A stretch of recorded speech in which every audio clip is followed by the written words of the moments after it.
Hey everybody, welcome back to the 80s Slashers YouTube channel. In this video, I will be going back to a series of videos that I haven't visited in quite some time, which is ranking the kills. Now, basically, what we're gonna do here is we're gonna go and take a look at every kill made in the film and while ranking them, from the least effective kill up until what I think is the best kill in the film. Now, as you can see, in this video, we will be ranking all of the kills from 1981's The Prowler. Now, this is a tough one because The Prowler is a film that, in my opinion, has some of the best kills within the entire, subgenre of 80s slashers horror. Now, this, of course, is mainly due to, Mr. Tom Savini, who, is one of, if not the greatest, special effects, makeup effects artists of all time within the film industry. His resume just within the horror genre, in the 80s slasher genre speaks for itself. Obviously, we have some earlier films like Dawn of the Dead, on like Day of the Dead. He did Friday the 13th, the original film, Friday the 13th Part 4, the final chapter, The Burning, The Prowler, just to name a few. Like he's um yeah, his films are just unbelievable. The kills and the gore and the effects that he's able to do is just there's nothing quite like Tom Savini. And of all of those films that I just mentioned, Tom Savini himself has once been quoted saying that he thinks that The Prowler uh, is his best work. So that's saying something because, like, when you think about like Dawn of the Dead, Day of the Dead, like all those films we just mentioned, like there's some amazing practical effects in those films, and but I kind of agree with them. These some of the some of the kills in this film are just unbelievable. So yeah, the Prowler has some amazing effects, and almost like I said, almost every single kill, um, if taken out of this film, would probably be like the highlight kill in almost any other 80s slasher. Like that's like the level that almost every single one of these kills is on. It's pretty crazy. Yeah. So one last thing before we get into this is spoilers. Just the nature of what we're gonna talk about and what we're gonna show in this video.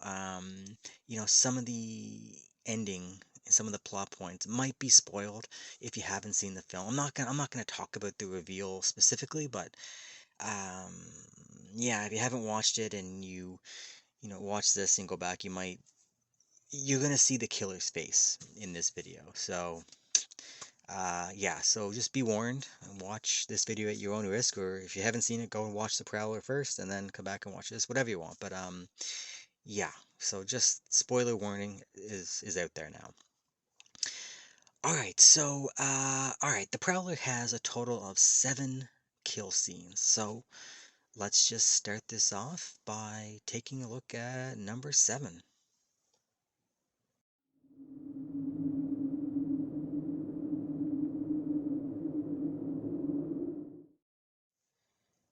Okay, so this first scene here, this is a character by the name of Otto.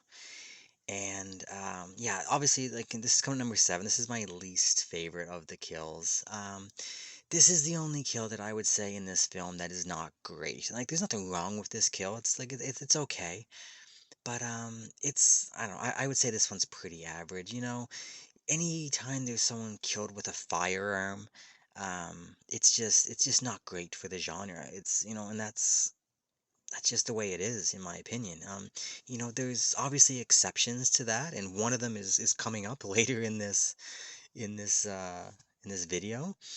But yeah, usually firearms, it's just I don't know. It's not a slasher. It's something else, you know. So you need like a bladed weapon. So I put it on this list because it is a kill.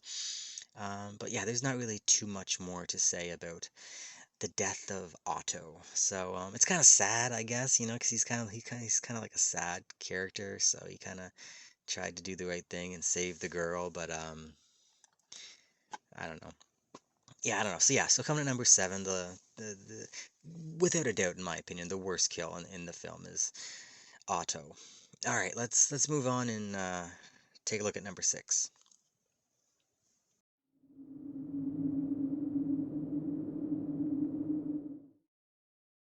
Okay, so this kill here is this is a double feature kill, a two for one. This is the death of Rosemary and Roy. And this the alternate title to this film is Rosemary's Killer. So this is like the titular victim, I guess. And yeah, this is the opening kill in the film. It sets up the story. It's showing the backstory of what puts the whole plot in motion. And this is a good one. This is a really good one. I love the 1940s setting. Like this is like like the the prior evil event, and it's in the 19 I think it's 1945 post World War II. And yeah, I love that setting. And right off the bat of this film, we get like a pitchfork murder, which is brutal. Pitchforks are just, man, what a nasty weapon to get killed with. And this one's great, a double impalement is just, and we've seen that a few times, Bay of Blood, Friday the 13th Part 2. There's a few of those, and this one's with a pitchfork pitchfork, and it's great. It's so good seeing the actual forks of the pitchfork poking through the skin, which is such a nice little, just like a nice little touch, and that's what like all these Savini kills are just, they're just little touches that just make them just so great. But the best little touch for me is the part where you see like the boot, the killer's boot going on the pitchfork, just shoving it deeper and shoving it a little deeper. It's just so animalistic, just so brutal. It's just such a nasty kill, and it's great. It's very stylistic with the 40s setting, and it's yeah, just what a way to kick off the film, to let you know like what you're about to get in this film, and it's fantastic. So yeah, number six, the double impalement of Rosemary and Roy. All right, let's move on. Take a look at number five.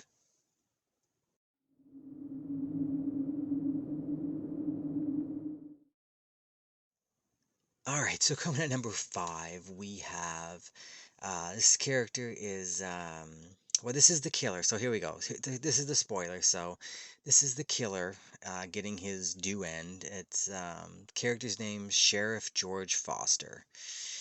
And yeah, like I said, this is the conclusion of the film, the final chase scene, the final fight. This is where it all ends. And this is a good one. As like I said, as I mentioned earlier, I'm not usually a fan of firearm kills, but when they are done like this, I make an exception, especially especially for exploding head scenes. Exploding head scenes are they're amazing. Now this one, like obviously every time you get an exploding head, it's quick. You can't it's just the nature of it. It's a quick kill, a quick edit, so you can't tell that like a dummy head is being, exploded. But it's great. The effect the effect works really good. You get like the pink and the gross guts exploding. It's fantastic. Um, and just I think the fact that this whole scene is like it has the big moment of the reveal. So if you haven't seen this film, like you're like, oh, there's the big reveal. So you're kind of taken aback by that. And then, within what, 5, 10 seconds, um, you get to see this explode, this exploding head. And it makes it great. It's just a really good scene, a good way to finish the film, I think. So yeah, I really like this kill. Like I said, in terms of effects, this might be one of the best ones because it's probably not an easy thing to do an exploding head. So yeah, I guess just the fact that it is a firearm probably put it a little lower on this list. It's definitely one of the more memorable ones in the film. It's obviously, being the conclusion, but yeah, this is a good one. This is really good. So, yeah, number five, Sheriff George Foster. All right, let's move on and take a look at number four.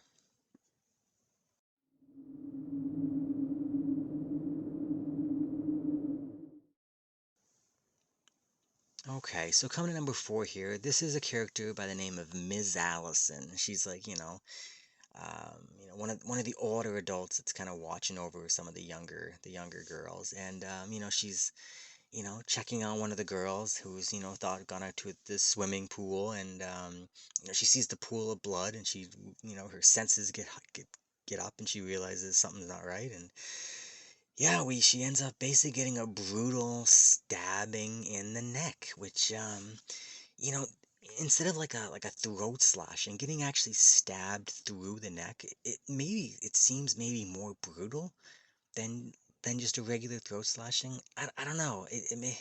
It's just something about it that's more blunt, you know? Um I don't know which is worse to get your throat slit or stabbed right directly through the throat.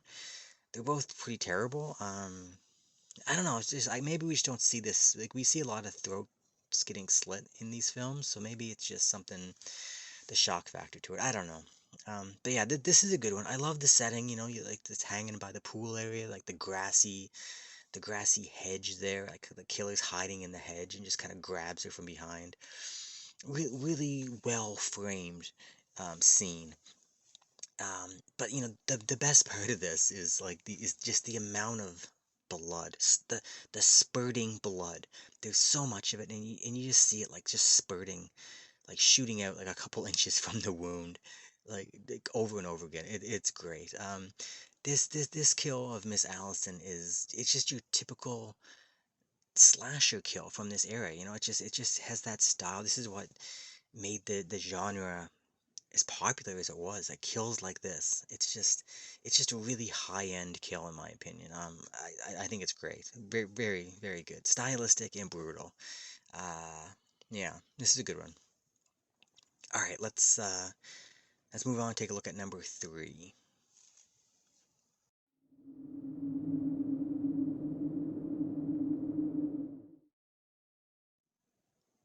All right, so coming to number three here, we have a character named Sherry. Now, what you're looking at is edited.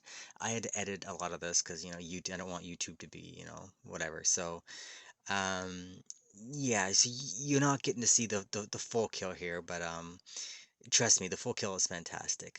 Obviously we get like a shower scene, which is fantastic. Obviously that's kind of like it's become like a staple within the horror genre. Starting back with obviously Hitchcock's Psycho, and it works. It just always works. And this one's done really well.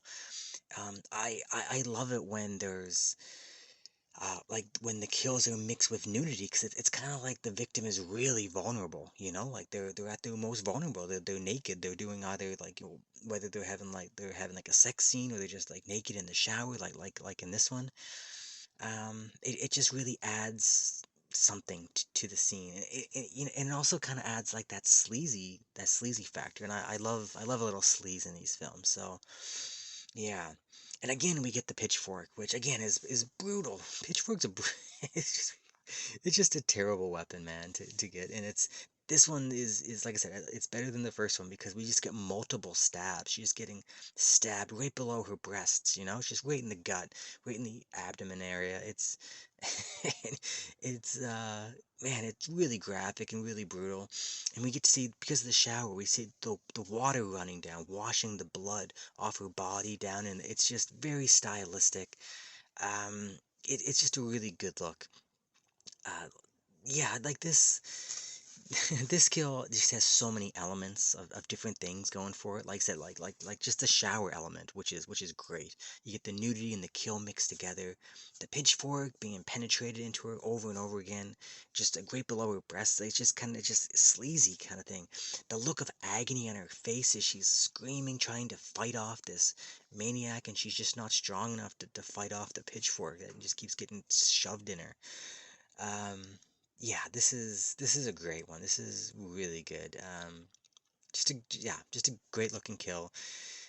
Absolutely love it. All right, let's move on and we'll take a look at number two.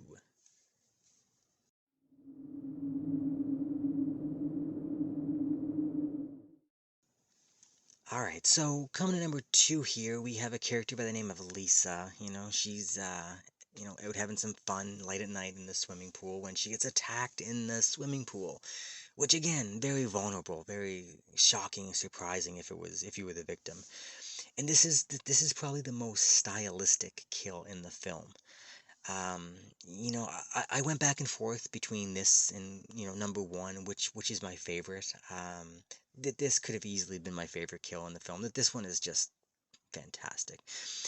Um, yeah, the pool setting, getting killed in the pool is unbelievable. You get like just like the shots above water is great. Just like the lighting of like the pool lights and everything is fantastic. But then you get some stuff underwater. Some of these underwater shots are just they're just unbelievable. They're so good. Just the way they were filmed. You get to see like the blood floating in the water. It looks great. It looks so good. This I think this is the most graphic throat slashing in the genre. Like I don't know. Maybe there's more that's not coming to me at the top of my head, but this throat slashing is brutal. It's so long, like the camera lingers on this chick's throat so long. You get to see the knife being worked like back and forth, up and down, just wriggling in her throat. It's brutal, and yeah, it's just man, it's so visceral. And then of course, like Savini does, the little finishing touch right at the end, you get to see just a little underwater shot of like the mist of the blood kind of just spewing out like the wound in her throat, and it's kind of beautiful in a sense, like just in terms of like the filmmaking. You get this shot and you see it kind of just a pink mist just floating out of the wound. But at the same time, it's horrific, right? It's yeah, very stylistic kill. This is one of the best kills in the entire genre. This is how you do it. This is top notch, fantastic. So yeah, comment number two, the character of Lisa, brutal throat slashing in the pool. It's great. All right, let's wrap it up and take a look at the last the last one here, number one.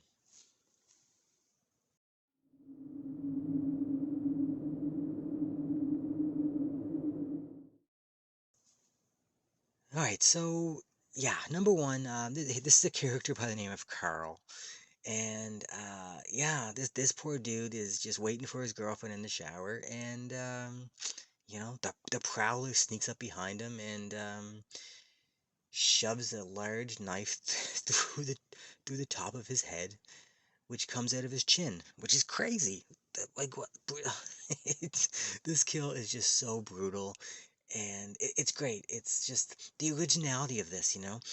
I like it because when I think of like soldiers, like World War I, World War II soldiers, they used to have trench knives that were kind of like triangle shaped, so they could pierce skull army helmets, so they could pierce people through the top of their head when like trench hand to hand fighting. And that's what this kind of is to me. I don't know if that was intentional or what, but this guy's like a World War II soldier, and that's what he did. He pierced the top of his head right through his brain, right down through his chin. Yeah, this is it's a crazy kill. And it's again, it's so long, like the pool kill. It's so long. We we have to watch this poor guy struggling, with this giant blade through his skull for such a long period of time. And and then like it gets even worse. Like the worst part is his eventually his eyes like turn all white and start to bulge out of his head. I guess that's the moment when his brain gives way. Maybe he's dead. I don't know what that means. Like because he was struggling for a little bit, and then all of a sudden this his eyes go crazy, and I think that's the moment that he dies. It's just it's great. There's so many little touches to this. again, very visceral, very nasty, very brutal. But it's just the way it was filmed and the way the practical effect is played out. It's great. There is there are not too many kills within the genre that can compete with this one. This is Tom Savini at his best, in my opinion. Like I said, these aren't quick cut um, edits. Like these are drawn out, planned practical effects where like there's like sculpted um, sculpted mannequins of actors' heads are used, and the camera lingers for a long time to get these effects. The knife is moving in and out, blood is gushing and pouring, eyes are bulging. Like there's just so much going on with this kill. This is poor Karl is just gets the most brutal kill in this film, and it's as a fan of these films, this is you can't get much better. So yeah, so this is my favorite kill within the Prowler, and I think it's fantastic. All right, that's it, guys. That is my ranking of all of the kills within 1981's The Prowler. So I don't know. I hope you guys like this little series. I did I ranked the kills on Friday the 13th part 1, 2, 3, and 4, and I stopped there. People weren't seeming to like them that much, so I don't know. I thought I would do this again. Someone on the channel actually requested that I do another one of these ranking the kills, and I said yeah, because I like doing them. I like looking at these kills in detail. It's really fun to do. So I'm hoping this one does a little better now. This channel's grown since then. It's been a while since I've done those ones. So we'll see if people like these, I'll do more. Like I would love to do some of these other films that are known for really good kills. Um, so yeah, so you guys let me know. So, all right, that's it. So yeah, until next time. All right, see ya.